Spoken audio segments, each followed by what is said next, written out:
Good morning, folks. So Sergio and I are out. There's Sergio up there beavering away, out at our usual spot right next to the river here. Been going along a little bit. I've picked up a halfpenny I didn't film because it was dark, and let's face it, my dark filming game is not strong.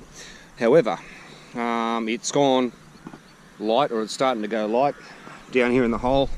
Got a pretty significant find for me anyway. Been ages since I found one. But just there, I don't know if you can see that, folks, I'll just come back a little bit, is what looks to be a florin. So I'm just going to prop this light up here, reach in there, and get that a bit of a, yeah, definitely a florin. Unfortunately, it's a 1946, but you can see there, folks, that's a florin. So, being early in the morning, there's the detector. You can see that I'm actually going along with a cup of coffee in one hand, detector in the other, headphones on. But there we go. Alrighty, there, folks. So it's about 2 minutes later, and you can see I'm in again. This time looks to be a Commonwealth of Australia penny with a date of 1927. Excellent. Alrighty, let's crack on, eh? Alright, folks, still romping away. Now, this was a 95 both ways, and I honestly thought I had a silver, but you can see I've popped out another halfpenny. Give it a bit of a scrub. She's looking pretty manky there, folks. So, give it a rub.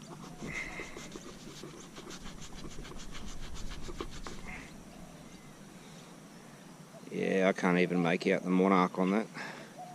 Alright, we'll have a look at that one in the roundup, eh? Sweet, let's crack on. Alrighty, folks, so this plug just here was where I got that halfpenny from, and I've come across maybe 40 centimetres, and you can see down in the hole I've got what appears to be a penny. This one's a skippy. Yeah, no idea, I just know it's a skippy penny at this stage. See if I can pick up the monarch, King George the 6th, so pre-1950s. No, it wasn't pre-1950s, I'm pretty sure I can see it there now.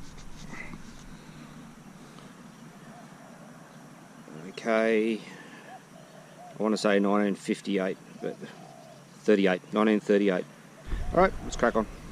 Alright, so it's a good morning. You can see the sun's out, and Sergio and I just both hit the same coin at the same time. Now look at that, Sergio's got himself a 1947 florin. And we head over to my little collection over here. And just down there, you can see another florin. So this one is a 1952. So I got a 1946 and a 1952 florin. It's a good day when you get two florins. Alrighty, so let's crack on, see what else we can get. It's getting a little bit warm, but we'll crack on for a bit longer, I reckon. Sweet as. Alrighty, folks, so there's where that florin came out of just here. I've moved forward a couple of steps, and you can see that hanging out of the plug right there. Looks like a sixpence, folks. Let's go in there and get that. It's definitely a 925, and that's King George the 6th. Let's flicker over. Definitely a sixpence, and it looks like a 1940s one. Oh, look at that one rub. A 1943, and I'm pretty sure that is the San Francisco Mint 1943. You can see it just underneath the scroll. Alrighty, excellent. Let's crack on, eh? Great morning. Alrighty, folks, so next target was a 92 one way, 94 the other, and you can see I've hit on what this little machine, this Deus, hits on really hard all the time. This is a threepence, and you can see King George the 6th on that side. Let's flick it over. It's a sheaf of wheat, so it might be a wartime one, and it's a 1943 threepence. Excellent. Alrighty. Excellent morning. Let's crack on, eh? Alrighty, folks. So my next target was an 87 one way, 89 the other, and you can see it's just in the clay layer there. Now that's not a coin, I don't think. I think it's a button. But let's break it out of there. As a matter of fact, it's neither. It's a copper washer from a from like a roofing nail or something similar.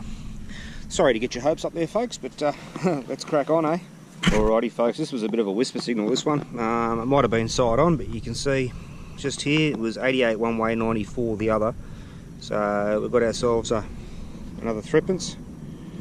Now I know it's an earlier one. There's King George V, and if I just give it a little rub, 1922. So I'll be having a good look at that when I get home. Make sure it's not a 21-22 overdate. Alrighty, sweet as. Alrighty, folks. So this next target was a I think high 80s one way and mid 90s the other. And you can see in the hole there what appears to be my third florin for the day. That's King George V. She's filthy, so she's going to be a correction, King George VI. It's going to be a later one. There it is, 1947. So that's 3 florins. I'm having a pearler. For those that keep count, like MD Melbourne, Jim, you know what I'm missing. So I'd rather trade this for a shilling any day of the week, but let's keep going, eh? Alrighty. Alrighty, folks, so we're in again. You can see this was a bit of an odd signal. She's just sitting there. So that's a 925, and it's a sixpence. Let's get it out of there. Oh, still got the dirt attached to it. There you go. Give it a little bit of a rub, because I can. And that's a 19... Oh God, hang on.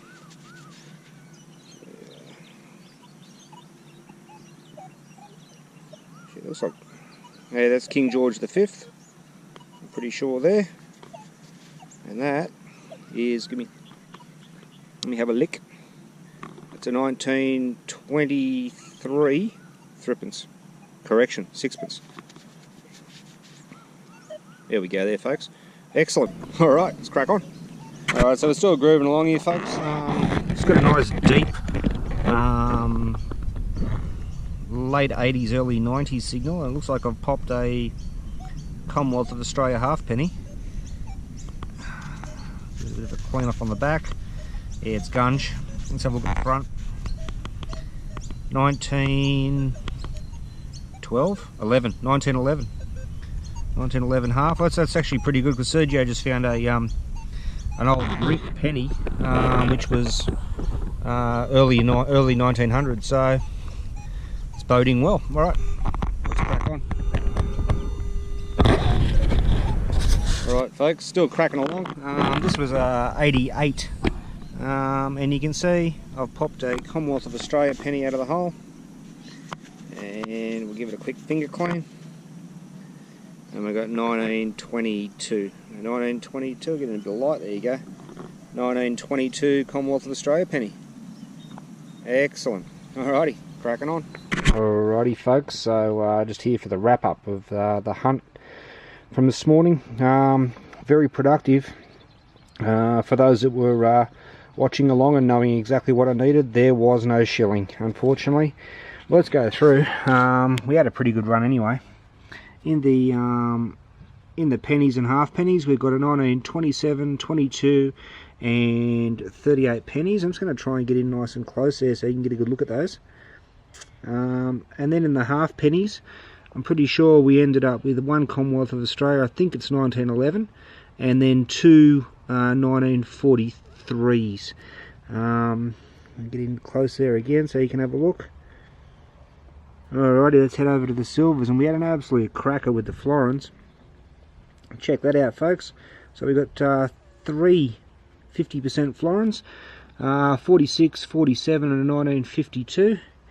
In the smaller denominations, you've got a 1943 and a 1923 sixpence, and then a 1943 and a 1922 threepence. Now I've already had a look at that 22 threepence in some detail, and there is no underlying one, which is unfortunate. But yeah, there's the silvers. As you're all aware, all I needed was a shilling to make it the full house. In the spending money, we've got ourselves, what have we got there? $2, $4, $6, $7, and a massive supply of 1-cent pieces and 2-cent pieces and 2 buttons.